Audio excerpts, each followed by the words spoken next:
नमस्कार. हे ठिकाण आपण बघतोय तालुका क्रीडा संकुल दहिवडी या मैदानावर आपण सध्या उभे आहोत. या ठिकाणी अनेक खाजगी अकॅडमीच्या माध्यमातून भरतीचे महाडेमो आयोजित करण्यात आले. त्यातली स्वराज करिअर अकॅडमी 26 डिसेंबर रोजी मंत्री जयकुमार गोरे यांच्या उपस्थितीमध्ये त्यांचा डेमो पार पडला. मात्र त्यांचा डेमो पार पडत असताना त्या ठिकाणी स्वराज करिअर अकॅडमीचे संस्थापक अध्यक्ष किंवा चालक सुनील काटकर यांनी त्या विद्यार्थ्याला मारहाण केली. जो विद्यार्थी या ठिकाणी डेमो देण्यासाठी आला होता त्या विद्यार्थ्याला पीव्हीसीच्या पाईपच्या साह्यानं एवढी अमानुष मारहाण झाली, ती पाईप त्याच्या अंगावर अक्षरशः मोडून पडली. हा प्रकार सोशल मीडियाच्या माध्यमातून व्हायरल झाल्यानंतर आम्ही त्याबाबतची बातमी केली. अनेकांनी आम्हाला ट्रोलही केलं.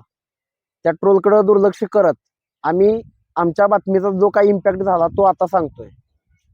स्वराज करिअर अकॅडमीच्या अनुषंगानं झालेला डेमो आणि सुनील काटकर यांनी विद्यार्थ्याला केलेली मारहाण, त्या मारहाणीतून आम्ही जी बातमी दिली त्या बातमीचा धसका घेऊन सुनील काटकर यांना संबंधित विद्यार्थ्याची माफी मागावी लागली. हा झाला एक भाग. त्याचबरोबर सातारा जिल्ह्याचे जिल्हाधिकारी संतोष पाटील यांनीही या बातम्यांची दखल घेऊन संबंधित मान तालुका प्रशासन असेल यांना याबाबतची चौकशी करण्याचा आदेश दिलेले आहेत. ज्या दिवशी मारहाण झाली त्या दिवशी पोलीस या ठिकाणी आले होते, पोलीस गाडी या ठिकाणी आली होती. मात्र पोलिसांना हा प्रकार पोलीस येईपर्यंत पूर्णपणे हा निवळला होता.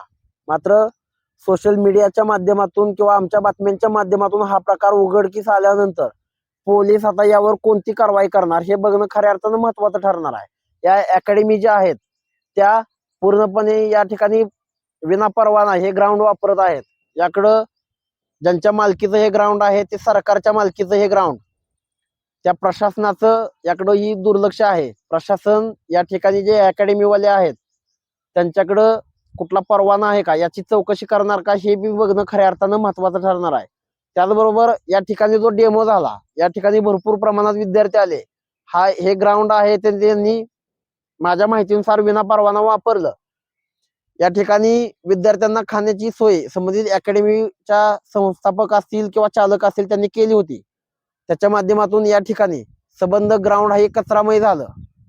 या ठिकाणी केळीच्या साली असतील, त्याचबरोबर जे ग्लुकॉन-डी सारखे जे शीतपेय आहेत त्यांचे जे पडलेले पाऊच आहेत, काही कपडे या ठिकाणी ग्राउंडवर आपल्याला पडल्याचे बघायलाही मिळाले.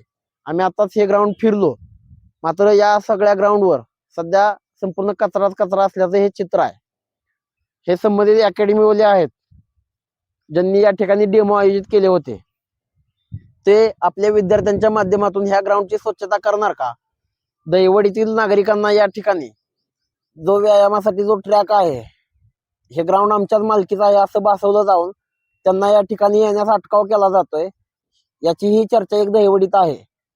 या चर्चेचं निरसन किंवा या लोकांच्या शंकेचं निरसन संबंधित प्रशासन करणार का हेही बघणं खऱ्या अर्थानं महत्वाचं ठरणार आहे. धन्यवाद.